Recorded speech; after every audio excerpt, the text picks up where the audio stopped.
Welcome back to another technical deep dive here in the Debug Zone. Today, we're tackling a big question and breaking it down with insights from other users. Hopefully, this clears up some misconceptions and helps you get the answer you need.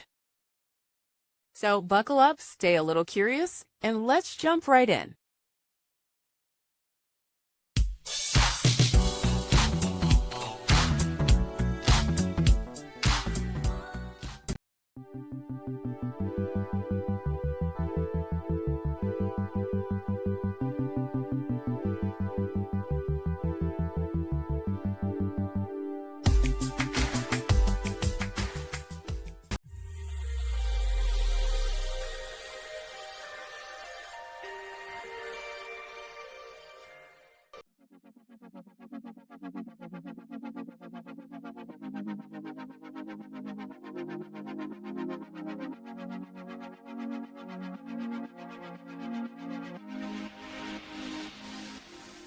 And that's a wrap.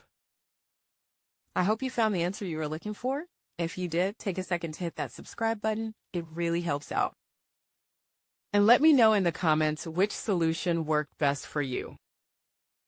See you next time in the Debug Zone.